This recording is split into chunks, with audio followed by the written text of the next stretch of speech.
හරි mission A+ channel එකට ඔයාලා හැමෝම සාදරයෙන් පිළිගන්නවා. අද මම කතා කරන්නේ ගණන්. හරිද? ගණිතය කතා කරන්නේ. එතකොට ගණන් වල ඔයගොල්ලන්ට අද මම කතා කරන පාර්ට් එක තමයි ඔයගොල්ලන්ට ගණන් වල එනවා. ඒ පාර්ට් එකේ B කොටසේ පළවෙනි ගාන. හරිද? ඒ පාර්ට් එකේ B කොටසේ පළවෙනි ගාන. ඒ පාර්ට් එකේ A කොටසේ ප්‍රශ්න 25ක් එනවානේ. කලවම් ප්‍රශ්න 25ක් එනවා. B පාර්ට් එකේ පළවෙනි ප්‍රශ්නේ ඔයගොල්ලන්ට අනිවාර්යෙන් එන්නේ භාග ආශ්‍රිත ගැටලුවක්. හරිද? භාග ආශ්‍රිත ප්‍රශ්නයක්. කිව්වට ඔකට මිනිස් දිනක් කලවම් කරනවා. හරිද? දැන් ඕක කාලයක් ආවේ එක අවුරුද්දක් භාග වෙනවා අනිත් අවුරුද්ද මිනිස් දින එනවා. හරිද? නැත්නම් අවුරුදු දෙකක් භාග වෙනවා අනිත් එක මිනිස් දින එනවා. හැබැයි දැන් 23 දී පොඩි වෙනසක් වුණා. භාගයි මිනිස් දිනයි දෙකම එකට ගහලා කලවම් කරලා. හරිද? භාගත් අරගෙන මිනිස් දිනත් අරගෙන දෙක එකට කරලා කලවම් කරලා. හරිද? එහෙම ආවා. හැබැයි ආයි 24 දී ආවේ මේ නිකන් භාග ගානක් විතරයි. හරිද? භාග ගානක් ආවා. එතකොට මට හිතෙනවා මට නෙමෙයි ඔක පොඩ්ඩක් අර පේපර් ස්ටඩි කරන කට්ටියට හිතෙනවා මේ කියන්න පුළුවන් මේ අවුරුද්දේ ගොඩක් වෙලාවට මිනිස් දින දාපු මිනිස් දින පැත්තට බර කරපු ගානක් එයි කියලා. හරිද? මිනිස් දින පැත්තට බර කරපු ගානක් එයි කියලා. එහෙනම් පොඩ්ඩක් ඒ පැත්තට ටච් එකේ යන්න. දැන් මම අද කතා කරන්නේ 24 ඉඳන් පස්සට පාස් පේපර්ස් ටික කතා කරගෙන යනවා. එතකොට ඔයගලන්ට අර මොන හරි ඩවුට් එකක් තියෙන ප්‍රශ්න තියෙනවා නම් මොන හරි බැරි දේවල් තියෙනවා නම් ඒ ටික මේ ඔයගලන්ට දැනගන්න පුළුවන් සහ දන්න කට්ටියටත් තව අර තියෙන ටික පොලිෂ් කරගන්න පුළුවන්. දැන් මේ 24 ගැන 24 ගාන කතා කරොත් එහෙම 24 කියන්නේ මේ 24 සිංහලෙන්ම කිව්වොත් 24 වෙනි ගාන කියන්නේ මහා පරිමාණයෙන් කෙලවගත්ත ගාන. හරිද? so මේ කෙලින්ම හෝල්සේල් දාන වගේ මේ සිරාවටම කෙලවගත්ත ගාන. හරිද? මේ ඒ කියන්නේ සිංහල බැරි නිසා එක තැනකින් එහාට ওই ගාන ගොඩක් කට්ටිය හදලා තිබ්බේ නෑ. හදලා තිබ්බා. හදපු විදිය වැරදි. හරිද? සිංහල බැරි නිසා ඒක සිංහල බැරි නිසා කියන්නේ අර හදිස්සියට ඒ වෙලාවේ තියෙන විභාගයේ කලබලත් එක්ක මේකේ හොඳට අර කියවීම තමයි පරීක්ෂා කරලා තිබ්බේ මේ ගානේ. හරිද? නැත්තම් මාරලීසි ගාන එතනින් එහාට කට්ටිය හදාගෙන ගිහිල්ලා අම්මේ ගෙදර ගිහිල්ලා අම්මේ මම පේපරේ හැදුවා ඒකක් කියලා හිතාගෙන හිටියට ගොඩක් කට්ටියට එහෙම නැති වෙන්න ඇති. හරිද? මොකද අර මේ පේපර් එකේ එක මේ ප්‍රශ්න එක චූටි තැනක් තියෙනවා. ඒක ටච් උනේ නැත්නම් එතනින් එහාට ගාන හදන්න බෑ. හරිද? බලමු මොකක්ද ඒ කියලා. හරිද? මම ඒ තැනේදී කියන්න. අපි බලමු මුල ඉඳන් ගානේ මුල ඉඳන් බලාගෙන යන්න. මොකද්ද? ජනක ඉන්නවලු මාසික වැටුප ජනක මාසික වැටුප ලක්ෂයකට වඩා වැඩි වූ විට එම වැඩි වන මුදලට 106ක් ආදායම් බදු ලෙස ගෙවයි. හරිද? මම අර පොයින්ට් එකේ ඒ ගාන ඒ වෙලාවේ හදද්දි කියන්න. මෙතෙන් යනක ගාන හදාගෙන යන්න. එක්තරා මාසයකදී බදු ගෙවීමෙන් පසු ඔහුට ලැබුණු මුදලින් 6න් එකක් ආහාර සඳහා වෙන් කරනවලු. හරිද? 6න් එකක් ආහාර සඳහා වෙන් කරනවලු. ඉතිරි මුදලින් 5න් 3ක් වෙනත් වියදම් සඳහා වෙන් කරනවා. හරිද? ඕක අපි කොහොමද ගන්නෙ? අර චූටි කාලේ වගේ ආදිනවා නම් මොකද්ද නිකන් අර මෙහෙම දිගට මොකක් හරි ගත්තා. හරිද? ඕක මෙම කොටස් 6කට වෙන් කරා.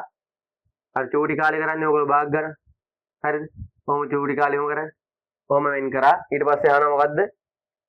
ඕකෙන් 6න් එකක් වෙන් කරාට පස්සේ 6 දැන් මේ කොටස් 6කට බෙදුන 1 2 3 4 5 6 6න් එකක් වෙන් කරාට පස්සේ ඉතිරි වෙන කොටස් ගාන යන්නේ 6න් 5යි. හරිද? කොහොම හදන්නත් පුළුවන්. කොහොම හදන්න එපා. ඉතින් ඔහොම මේ දැන් පොඩි ළමයි නෙමෙයිනේ. හරිද? ඕක හදන්නේ අර නිකන් පොඩ්ඩක් වැඩ පුළුවන් කියලා පෙන්නන්න කෙලින්ම අර දැන් යාට හම්බෙන්නේ දැන් මේ මෙතන කියන්නේ අර බදු ගෙව්වට පස්සේ හම්බෙන මුදලින්. හරිද? බදු ගෙව්වට පස්සේ හම්බෙන මුදල අපි ගන්නවා 1යි කියලා. හරිද? සම්පූර්ණ ගානනේ හම්බෙන සම්පූර්ණ මුදල අපි සලකන මුදල 1යි. හරිද? ඕකෙන් අඩු කරනවා 6න් 1. හරිද? අපි දන්නවා මේ 1න් 6න් එකක් කියන්නේ අර මේක භාග ගානක් කරගන්නේ කොහොමද? උඩ යට දෙකම 6න් ටි කරා මේ 6න් 6නේ තියෙන්නේ. 6න් එකක් අඩු කරාම 6න් 5යි. හරිද? අන්න ආවා මේ තියෙන ඉතිරි වෙන මුදල. හරිද? ඕවා පොඩි ගණන්. ඕවා හැමෝටම හදන්න පුළුවන්. ඊළඟට ආහාර සහ වෙනත් වියදම් සඳහා මුදල් වෙන් කර පසු ජනකට ඉතිරිවන්නේ ලැබූ මුදලින් කවර භාගයක්ද? ඒ කියන්නේ දැන් මෙයා ආහාර වලට ඔන්න වෙන් කරා 6න් එකක්. හරිද? 6න් එකක් වෙන් කරාට පස්සේ ඉතුරු වුණානේ මෙන්න මෙච්චර ගාන. හරිද? වෙන් කරාට පස්සේ මෙච්චරක් ඉතුරු වුණා. මෙයා මෙන්න මේ ඉතුරු වෙච්ච ඒගොල්ලෝ කියනවා ඉතුරු වුණ මුදලෙන් මෙතනේ ඉතිරි මුදලෙන් 5න් 3ක් ඔහුගේ වෙනත් වියදම් සඳහා වෙන් කරයි. මොකද ඒ කියන්නේ? ඕගොල්ලෝ අර හැම වෙලේම නෝට් කරගන්න. මේක කට්ටියක් දන්න, සමහර කට්ටිය දන්නේ නැති වෙන්න පුළුවන්. අර මුදලෙන් කොටසෙන් හරිද? මෙම කොටසෙන් නැත්තම් මෙම දිගෙන් එහෙම අල්න යන්නක් එනවා කියන්නේ හැම වෙලෙම ගුණ කිරීමක් තියෙන්නේ. ඒ කියන්නේ මොකද්ද? දැන් මෙතන කියන්නේ ඉතිරි කොටසෙන්. මොකද්ද මෙතන ඉතිරි කොටස? ඉතිරි කොටස මේ 6න් 5. 6න් 5න් 6න් 5න් 3ක්. හරිද? මේ අල්නයන් කියන්නේ හැම වෙලේම වැඩි කිරීම. හරිද? අල්නයන් කියන්නේ වැඩි කිරීම. අර බුඩ් මාස් අර මොකද්ද සුළු කිරීමේ පියවර. ඒකේ තියෙන වරහන් වලට පස්සේ තියෙන අල්නයන්. අල්නයන් කියන්නේ වැඩි කිරීම. ඉතින් අර කොටසෙන් ඒ වගේ අර අල්නයන්ක් එහෙම සෙට් වුණාම අර ප්‍රොනවුන්ස් වෙද්දී අල්නයන්ක් සෙට් වෙනවා නම් අනිවාර්යෙන් එතන කුඩ කිරීමක් තියෙනවා. හරිද? 6න් 3ක්. ඒ කියන්නේ 6න් 5 වැඩි කරනවා මෙහෙම. 5න් 3. මේකට මේක කැපිලා යනවා 3ට 1යි මේකට 2යි. උත්තරේ භාගයයි. හරිද? මේ භාගයයි කියන්නේ මොකද්ද? භාගයයි කියන්නේ අර අපිට මේ භාගය එන්නේ සම්පූර්ණ කොටසෙන් භාගයක්. සම්පූර්ණ කොටසෙන් භාගයක් මෙයා මොනවාරද මේ වෙන් කරලා තියෙන්නේ? මේ වෙනස්. හරිද? වෙනස් සඳහා සම්පූර්ණ කොටසෙන් මෙයා භාගයක් වෙන් කරලා තියෙනවා. වෙනස් සඳහා සම්පූර්ණ කොටසෙන් භාගයක් වෙන් කරලා තියෙනවා. වෙනස් කියන්නේ අර මේක මෙයා ගොන ආහාර සඳහා 6න් එකක් ඉතිරි කොටසෙන් 6න් 5න් 3ක් වෙන් කරාම වෙනස් සඳහා 2න් එකක් ආවා. ඔන්න හරිනේ. දැන් අපි බලමු මොනවද යාට වියදම් ටික මොනවද උනේ? ආහාර වලට 6න් එකක් වෙන් කරා. හරිද? ආහාර වලට 6න් එකක් වෙන් කරා. ඊට පස්සේ මොනවද වෙනස් වියදම් වලට භාගයක් වෙන් කරා. එතකොට යාර මෙයාට මෙතන වෙච්ච මුළු වියදම් මොනවද? අර එයාට හම්බුන ගානෙන් මෙච්චර භාග ප්‍රමාණයක් එයා කියන්නේ ඒ හම්බුන මුදලෙන් මේ සම්පූර්ණ කොටසක් එයාට වියදම් වෙලා තියෙනවා මේ වෙද්දි. අපි බලමුකෝ මුළු වියදම හොයන්නේ මේ දෙක එකතු කරා. හරිද? දැන් මේ තියෙන්නේ මේ සම්පූර්ණ කොටසෙන් භාගයකුයි සම්පූර්ණ කොටසෙන් 6න් එකකුයි. එකතු කරන්නේ කොහමද? පොදු හරයක් ගත්තා 1යි මේක 3ෙන් වැඩි කරාමනේ යටත් 6 වෙන්නේ. එතකොට 3යි එනවා 6න් 4යි කියලා. ඕක සරලව ඔයගොල්ලෝ හැම වෙලෙම භාගයක් ලියලා ඒක සරලතම ආකාරයෙන් ලියන්න පුරුදු වෙන්න. හරිද? 2ෙන් 3යි. හරිද? මේක සරලතම ආකාරයෙන් ලියන්නේ කොහොමද කියලා ඒවා කියා දෙන්න ඕනේ නෑනේ. හරිද? ඒවා කියා දෙන්න ඕනේ නෑනේ. දැන් මේ තව කීය දවස් තියෙන්නේ විභාගෙට. ඒ හින්දා 3ෙන් 2යි. හරිද? 3ෙන් 2යි කියන්නේ මෙයාට වෙච්ච මුළු වියදම. දැන් අහන්නේ මේ එක්කම වියදම් වුණාට පස්සේ ඊටු ටිකනේ මේ අහන්නේ. නේ? වෙන්කල පසු ජනකට ඉතිරිවන්නේ ලැබූ මුදලින් කවර භාගයක්ද? එහෙනම් සම්පූර්ණ මුදල 1යි සම්පූර්ණ වියදම 3ෙන් 2යි ඉතිරි වෙන්නේ 3ෙන් 1යි. හරිද? කොහොමද ඒක ආවේ? පීස විදිහට ගන්න. එකක් කියන්නේ සම්පූර්ණ පීස එකක්. ওই පීස එක කොටස් කෑලි 3කට කපලා තියෙන්නේ. ඒකෙන් කෑලි දෙකක් එයාට වියදම් වෙලා. කෑලි දෙකක් වියදම් වෙලා. එහෙනම් ඉතිරි එක එයා දෙකක් කාලා. හරිද? කාලා. හරිද? සල්ලි වලින් කාලා. කොහොමත් ආහාර වලට අයින් එකක් කාලානේ. අනිත් එක වෙනත් වියදම්. හරිද? එතකොට මේ පීස එකක් ගත්තොත් එම් පීස එකෙන් කෑලි දෙකක් කාලා. ඉතිරි වෙන්නේ කීයද? 3ෙන් 2ක් කෑවනම් ඉතිරි වෙන්නේ 3ෙන් 1යි. හරිද? 3ෙන් 1යි. එතකොට ඔන්න උත්තරය ආව 3ෙන් 1යි කියලා. ඊට පස්සේ මෙයා කියනවා ඉතිරි වෙන මුදල 39600යි. බලමු මොකද්ද කියන්නේ කියලා. ඉතිරි වෙන මුදල 39600යි. ඉතිරි වෙන මුදල කියන්නේ කීයද? මේ 3ෙන් 1නේ. හරිද? ඔය 3ෙන් 1 සමාන වෙනවා 39600ට. 39600යි. 39600 නම් වද බදු ගෙවීමෙන් පසු ඔහුට ලැබුණු මුදලත් ආහාර සඳහා වෙන් කළ මුදලත් වෙන වෙනම හොයන්නලු. ඒ කියන්නේ බදු ලැබීමෙන් දැන් බදු ගෙව්වට පස්සේ හම්බෙන මුදල තියෙනවානේ. ඒ මුදලෙන් 3ෙන් 1ක් නෙමෙයි. අපි දැන් හොයාගත්තේ 3ෙන් 1ක් තමයි යාට ඉතුරු උනේ. 3ෙන් 1ක් තමයි ඉතුරු උනේ. ඒ ඉතුරු විච්ච ගාන දීලා තියෙනවා 39600යි කියලා. එහෙනම් මුළු මුදල හොයන්න ඕනේ. ඔහුට ලැබුණු මුළු මුදල කොහොමද හොයන්නේ? මුළු මුදල හොයන්නේ 3ෙන් 1ක් 39600 නම් 3ෙන් 1ක් 39600 නම් අර පීසා වගේම තමයි. පීසා එක ගත්තා 3ට කැඩුවා. ඕකෙන් 1ක් 39600 නම් 3ෙන් 3ම හොයන්නේ. ඕක 3ෙන් වැඩි කරන්න. ඒ කියන්නේ මේක 3ෙන් වැඩි කරන්න. ඕක 3ෙන් වැඩි කරාම ඕගොල්ලන්ට එනවා මොකක්ද දෙන්නේ? 118800යි. හරිද? 118800යි. 118800යි. දැන් මොම උත්තරේ තිබ්බම හරිද? හරිද? මොම උත්තරේ තිබ්බම හරිද? නෑ වැරදි. ඇයි වැරදි? මෙතෙන්ට ඕගොල්ලෝ අනිවාර්යෙන් ඒකකේ දාන්න පුරුදු වෙන්න. හරිද? ඒකකේ මොකද්ද? රුපියල්. හරිද? ඕගොල්ලන්ට ඔය ඒක කතාව ආයෙනවා වර්ගඵලය පරිමිතිය පරිමාව ඕව හොයද්දි සෙන්ටිමීටර මීටර පරිලව ගන්න නම් එපා. හරිද? ඔක්කොම උඩ ඉඳන් උත්තරේ හදාගෙන ඇවිල්ලා අන්තිමට ඉතින් අර සෙන්ටිමීටර මීටර වරද්ද ගත්ත ගමන් අපරාධනේ. ඒ ලකුණ අපරාධ. ඊළඟට ගානම වැරදි. මෙන්න මේ මෙහෙම ගානක් ආව මේ තියෙන යාට මොකද්ද මේ බදු ගෙව්වට පස්සේ එයාට හම්බෙන සම්පූර්ණ ගාන තමයි ඔය තියෙන්නේ. හරිද? ඔන්න දැන් එක හෙව්වා. ඊට පස්සේ කියනවා ඔන්න ඔතන ඉඳන් කියන්නේ ඔය ප්ලස් කැරි දෙක. ලකුණු 4ක් ඉතින්.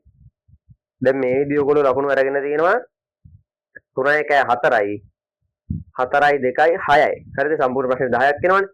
දැන් ඔයගොල්ලන්ට තව ලකුණු 4ක් ගන්න තියෙනවා. හරිද? ඔය හතර ගත්ත කට්ටිය එන ඉතාලම කුඩා ප්‍රමාණයක් ඉන්නේ. හරිද? එන්නම පොඩි ප්‍රමාණයක් ඉන්න ඔය හතර ගත්ත කට්ටිය ඔක් සිංහල බැරි හින්දා. මොකද්ද කියන්නේ? ඊළඟට කියන්නේ බදු ගෙවීමට පෙර ඔහුගේ වැටුප කීයද? බදු ගෙවීමට පෙර ඔහුගේ වැටුප කීයද කියලා අහනවා. හරිද? දැන් අපි යන් අර බදු කතාවට. හරිද? මෙතෙන්ට නිකන් අපිට ඔය බදු කතාව ඕනේ උන්නේ නැහනේ. ගාන හදන්න. මොකද්ද කියන්නේ? ජනක තම මාසික වැටුප ලක්ෂයකට වඩා වැඩි වූ විට එම වැඩිවන මුදලට 106ක ආදායම් බදු ගන්නවලු. ඔතන කියන්නේ අපි නිකමට හිතමු මෙයාගේ මේ වැටුප කීයක්ද? 1,20,000ක් කියලා. හරිද? 1,20,000ක් නම් 1,20,000න් 106ක් කියලාද කියන්නේ ඔතන? නෑ ඒක නෙමෙයි කියන්නේ. හරිද? ඔතන කියන්නේ ලක්ෂයට වඩා වැඩි වෙන මුදලට. හරිද? මෙතන සිංහලෙන්ම තියෙනවා එම වැඩි වෙන මුදලට. ඒ කියන්නේ ලක්ෂයට වඩා වැඩි වූ විට එම වැඩි වෙන මුදලට 106ක්. හරිද? 106ක්. ඒ කියන්නේ මෙතන වැඩි වෙන මුදල කීයද? වැඩි වෙන මුදල කියන්නේ ඔන්න මේකෙන් ලක්ෂයක් අඩු කරාම හරිද? මේකෙන් ලක්ෂයක් අඩු කරාම එනවා වැඩි වෙන මුදල. වැඩි වෙන මුදල කීයද? 20000යි. අන්න ඔය වැඩි වෙන 20000ට තමයි 106ක බදු ගහන්නේ. ගොඩක් කට්ටිය හදලා තිබ්බේ අර මෙයාට හම්බෙන කියන්නේ සම්පූර්ණයෙන් 106ක් බදු ගන්නවා කියලා. හරිද? 106ක් බදු ගන්නවා කියලා අරගෙන ගන්න හදුවම සුළු වෙන්නේ නැහැ. හරිද? සුළු වෙන්නේ නැහැ. දශම ස්ථාන වලට ගිහිල්ලා ගෙදර ගිහිල්ලා කියනවා ආපහු පේපරේ හරියන්නේ නැහැ. මේ දශම ස්ථාන වලට උත්තරයක් දීලා තියෙනවා. වෙලා ගියා හදන්න. හරිද? ඒ මොකද ඒ සිංහල බැරි හින්දා. හරිද? දැන් මෙතන සිංහලෙන් කියලා තියෙනවා ලක්ෂයට වඩා වැඩි වෙන මුදලට. මේ ලක්ෂයට වඩා වැඩි වුණු මුදලට 106ක් ආදායම් බදු ගන්නවා කියලා. දැන් බලමු ගාන හදලා. හරිද? දැන් ගාන හදමු. කොහොමද හදන්නේ? බදු ගෙවීමට පෙර ඔහුගේ වැටුප කීයද කියලා යන්නේ. හරිද? දැන් මෙයාට මේ තියෙනවා 1,18,800ක් බදු ගැහුවට පස්සේ. හරිද? බදු ගැහුවට පස්සේ මෙයාට මෙච්චර ප්‍රමාණයක් අතට එනවානේ. හරිද? අපි දැන් බලමු මෙතන ලක්ෂයට වඩා වැඩි ප්‍රමාණය කීයද කියලා. ලක්ෂයට වඩා වැඩි ප්‍රමාණය වහන්නේදී මේකෙන් ලක්ෂයක් අඩු කරන්න. හරිද? මේකෙන් මෙහෙම ලක්ෂයක් අඩු කරන්න. හරිද? ඔන්න එනවා 18800යි. මොකද්ද මේ 18800 කියන්නේ? හරිද? මොකද්ද මේ 18800 කියන්නේ? දැන් අර වැඩි වෙන මුදලටනේ ගහන්නේ. ඒ කියන්නේ අපි අර ගත්තනේ ලක්ෂයක් කියලා මේ 1,20,000ක් කියලා. ඒ 20000න් හරිද? 20000න් අපි හිතමුකෝ 105ක් කියලා. 20000න් 105ක් තමයි බදු. හරිද? 20000න් 105ක් බදු නම් ඕකට කැපිලා ගිහිල්ලා කීයද 1000යින් එන්නේ. 1000යි එන්නේ. එතකොට මෙයාට හම්බෙන්නේ මේ 1000 ගෙවුවට පස්සේ හරිද? මෙයාට මේ 1000 ගෙවුවට පස්සේ හම්බෙන්නේ 20000න් 1000ක් අඩු වුණාම කීයද? 19000යිද? 20000න් කීයද? 19000යි. 19000යි. මෙයාට හම්බෙන්නේ මේ ගාන නෙමෙයි මේ උදාහරණයක් කියන්නේ. 19000නේ හම්බෙන්නේ. 19000නේ හම්බෙන්නේ. අන්න එහෙම හම්බෙච්ච එකක් තමයි මෙතන 18800යි කියලා. ඒ කියන්නේ අර 100ට 5 ගැහුවට පස්සේ හරිද? බදු ගැහුවට පස්සේ මෙතන තියෙන අර 100ට 6 ගැහුවට පස්සේ වැඩි වෙන මුදලෙන් 100ට 6 ගැහුවට පස්සේ ඉතුරු වෙන ගාන තමයි 18800 කියන්නේ. හරිද? වැඩි වෙන මුදලට බදු ගැහුවට පස්සේ. දැන් වැඩි වෙන මුදල අපි දන්නේ නැහැනේ. වැඩි වෙන මුදල දන්නේ නැහැ. දන්නේ නැත්නම් ඒකේ x කියලා ගන්න. හරිද? x කියලා ගන්න. එහෙනම් වැඩි වෙන මේ කියන්නේ වැඩි වෙන මුදල x නා. හරිද? ලක්ෂයට වඩා x කියලා ප්‍රමාණයක් මේක වැඩි වෙනවා. ඔය x ගෙන් 100ට 6ක් බදු ගහනවා. හරිද? 100ට 6ක් බදු ගහනවා. දැන් බලන්න ඕනේ ඔක කොහොමද සුළු කරන්නේ කියලා. ඕක අර ක්‍රම දෙකක් තියෙනවා. මොනවාට අර මේ ක්‍රමේ තමයි ලේසිම. හරිද? මේ ක්‍රමෙන් යන්න. අනිත් ක්‍රමේ ගියොත් එනම වටයක් යන්නේ. හරිද? මේ ක්‍රමේ මොකද්ද? දැන් මේ 100ට 6 කියන කතාව ඕගොල්ලෝ දැනගන්න ඕනේ. මොකද්ද මේ 100ට 6 කියන්නේ? හරිද? 100ට 6 කියන එක පොඩ ඔලුවට දාගන්න ඕනේ. මොකද්ද මේ 100ට 6 කියන්නේ? ඒ කියන්නේ ඔයාට රුපියල් 100ක් හම්බ වෙනවනම් ඔය 100න් 6ක් බදු ගහනවනම් 100ක් හම්බ වෙනවනම් මේක මෙහෙම තමයි හිතන්නේ. හරිද? 100ක් හම්බ වෙනවනම් ඔය 100න් 6ක් බදු ගහනවා. 100ට 6ක් බදු ගහනවා. 100ට 6ක් බදු ගැව්වට පස්සේ ඔයාට හම්බෙන්නේ කීයද එහෙනම්? 94යි. අන්න ඔක තමයි පාවිච්චි වෙන්නේ. ඔයාට 100ක් බදු ගන්න මේ 100ක් හම්බ වෙනවනම් ඒ 100ට 6ක් බදු ගන්නවනම් ඔයාගේ අතට එන්නේ 94යි. හරිද? ඔයාගේ අතට එන්නේ 94යි. එතකොට අපි දැන් ඒක පාවිච්චි කරලා මෙතන හදන්නේ. ඒ කියන්නේ දැන් බදු ගැහුවට පස්සේ මේ හම්බෙන ගානේ 18800 කියන්නේ. ඔය බදු ගැහුවට පස්සේ හම්බෙන ගාන තමයි 18800 කියලා කියන්නේ. හරිද? 18800. ඒ කියන්නේ මේකෙන් 100ට දැන් 100ට මේකෙන් 6ක් කියලා දාන්න එපා. හරිද? 100ට 6ක් කියලා දැම්මම අර අඩු වෙන ගාන එන්නේ. ඒ කියන්නේ මෙතන මේ ගානෙන් සම්පූර්ණ ගානෙන් 194ක් තමයි මේ තියෙන්නේ. හරිද? 194. මෙයාගේ අතට එන්නේ 4යි. හරිද? මේක මේ අපිට හම්බෙන මුළු ගාන කෑලි 100කට බෙදලා ඒකෙන් 94යි ඔයාගේ අතට එන්නේ. හරිද? දැන් මේ සම්පූර්ණ ගාන අමතක කරන්න මොකද බදු ගාන මේ වැඩි වෙන ගාන. හරිද? ඒ කියන්නේ ප්‍රතිශත කෑලි ටික එන්නේ මේ ලක්ෂයට මේ සම්පූර්ණ ගානට නෙමෙයි ලක්ෂයෙන් අඩු වෙලා එන ගානට. හරිද? එතන තමයි කට්ටිය පරලව ගත්තේ. එතකොට දැන් අර මොකද්ද කිව්වේ? මෙතන x කියලා සම්පූර්ණ ගාන එනවා. සම්පූර්ණ ගානෙන් 194ක්. ඒ කියන්නේ සම්පූර්ණ ගාන 100කට බෙදලා කොටස් 94ක් තමයි ඔයාලට හම්බෙන්නේ. හරිද? ඉතිරි 6 යනවා බදු වලට. එහෙනම් දැන් මේක සුළු කරන්න තියෙන්නේ. හරිද? තේරුණා කියලා හිතනවා. තේරුණ නැත්නම් කමෙන්ට් එකක් දාලා තියන්න. හරිද? තේරුණ නැත්නම් කමෙන්ට් එකක් දාලා තියන්න. මම මේ පස්සේ මේ සුළු කිරීම වෙනම කියා දෙන්න මෙතන මේ මොකක්ද උනේ කියලා. මම හිතනවා තේරෙන්නේ නැති කියන්නේ මීට වඩා පැහැදිලි කරන්න බැහැනේ. එතකොට දැන් මේක සුළු කරන්නේ කොහොමද? මේක සුළු කරන්නේ හරස් ගුණිතේ. මෙහෙම සුළු කරන්න තියෙන්නේ. හරිද? හරස් ගුණිතේ කියන්නේ යට එක උඩට යවුවා, උඩ එක යටට යවුවා. හරිද? එතකොට x එනවා 18800 100න් වැඩි කරලා 94න් බෙදලා. හරිද? දැන් මේ වගේ සුළු කිරීමක් ඕගොල්ලන්ට ලොකුයි කියලා පේනවා ඇති. හැබැයි ඔයගොල්ලෝ මේක පොඩ්ඩක් කෙටි ක්‍රමේ පාවිච්චි කරන්න. මොකද මේ ඕගොල්ලන්ට බෙදෙන්න තමයි දෙන්නේ. හරිද? බෙදෙන්න තමයි දෙන්නේ. දැන් ඕගොල්ලෝ මේ විදිහට ගත්තා නම් අර මේ 1,18,800ට 100ට 6ක් බදු ගන්නවා කියලා අරගෙන ඕක 94න් බෙදන්න ගියොත් කේස් එන්නේ නැහැ. හරිද? දැන් මෙතන එන්න ඕනි. හරිද? සාමාන්‍යයෙන් එනවා. අඩුම මේක වැඩිම වුණොත් එන්නේ නිකන් 0.5ක් වගේ. එහෙම භාගයක් වගේ යකයක් එන්නේ. හැබැයි මෙතන නම් අනිවාර්යෙන් එනවා. කොහොමද හිතන්නේ? ඕගොල්ලෝ නිකමට මෙහෙම ගානක් තියේදී මේ යට බෙදෙනාගේ තියෙනවනේ.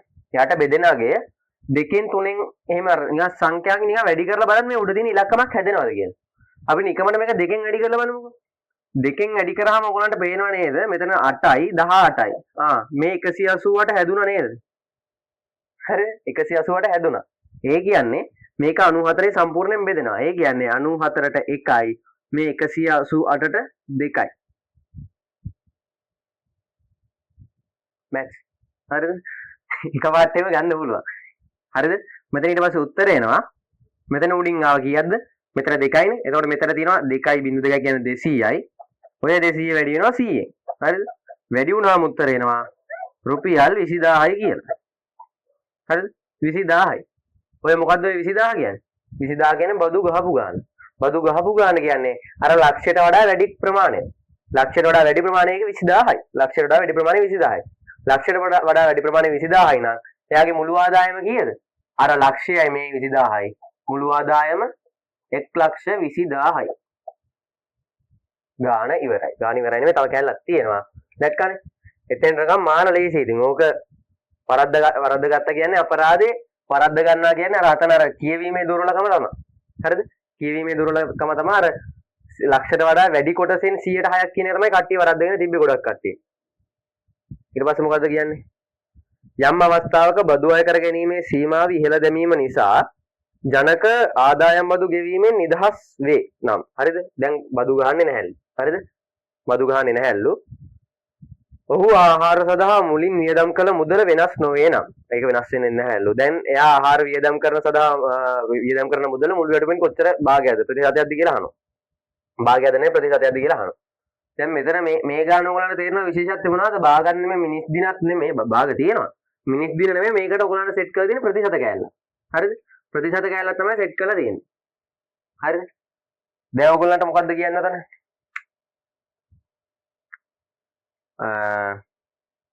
1,20,000යි නේ ආවේ. 1,20,000 තමයි මුළු මුදල. හරිද? දැන් බදු ගහන්න හැල්ලු. බදු ගන්න සීමාව ඊට වඩා උඩට අරගෙන තියෙන්නේ. ඊට වඩා උඩට අරගෙන තියෙන්නේ ආහාර සඳහා වෙන් කළ මුදල. ආහාර සඳහා වෙන් කළ මුදල අපි කලින් හෙව්වනේ. කලින් හෙව්ව 19800 කියලා කලින් හෙව්වා. ආහාර සඳහා වෙන් කළ මුදල 19800යි. එහෙනම් මේකෙන් 19800 ලිව්වා. ප්‍රතිශත කරන්න 100ට 100න් වැඩි කරා. හරිද? 100ට 100න් වැඩි කරා. මේ දෙකට මේ දෙක කැපිලා නම් මේ බිඳුවට මේ බිඳුව කැපෙනවා. මේකට මේක කැපෙනවා. දැන් බෙදන්න තියෙන්නේ. බෙදන්නේ කොහොමද? කෙනෙම 12න් බෙදනවද කොහොමද කියලා. හරිද? අර සුළු කිරීමේ තව ලීසි ක්‍රමයක් කියා දුන්නොත් එහෙම දැන් ඔයගොල්ලන්ට පේනවනේ දැන් අර නිකන් දෙකෙන් බෙදෙනවද හතරෙන් බෙදෙනවද එහෙනම් බලන්න මේක ඔයගොල්ලෝ සරලම ආකාරයෙන් ලියන්න. හතරෙන් බෙදෙනවද කියලා ඉම්මන්ටම හොයාගන්නේ. මේ වගේ අංක 3ක් ඕන ගානක් තියෙන සංඛ්‍යාවක අන්තිම ඉලක්කම් දෙක හතරෙන් බෙදෙනවා නම් ඒ ගාන මේ හතරෙන් බෙදෙනවා. හරිද? දැන් මෙතන බලන්න හතරෙන් බෙදෙනවද කියලා. දැන් 98 කියන එක හතරෙන් බෙදෙන්නේ නැහනේ. හරිද? 98 බෙදෙන්නේ නැහැ. 96 බෙදෙන්නේ. හරිද? 96 බෙදෙන්නේ. ඒක කොහොමද හොයාගත්තේ? 100 අනිවාර්යෙන් හතරෙන් බෙදෙනවා 25 කියලා දන්නවනේ කට්ටිය. ඒ හින්දා 98 බෙදෙන්නේ නැහැ. ඒ හින්දා මේක නිකන් මේ දෙකෙන් බෙදලා බලන්න මුලින්ම. දෙකෙන් බෙදුවාම එනවා යටට 6යි. මෙතෙන්ට එනවා 9යි. එකක් ඉතිරි 99යි. හරිද? 99 කියලා එනවා. දැන් මේක 6න් බෙදන්න තියෙන්නේ. 6න් බෙදන්නේ කොහමද? 9ට 6 ඒවා 1යි. 9ට 6 ඒවා 1යි. 3ක් ඉතිරි 39ට 6යි 3ක් ඉතිරි. එහා පැත්තෙන් බිඳුව පල්ලෙහාට ආවා 30ට 5යි. 100ට 16.5යි. හරිද? 2024 ගාන උතනින් ඉවරයි. කට්ටිය වරද්ද ගත්තේ අතන ප්‍රතිශතය හොයන කෑල්ල. හරිද? ඊළඟට යමු 2023 ගානට.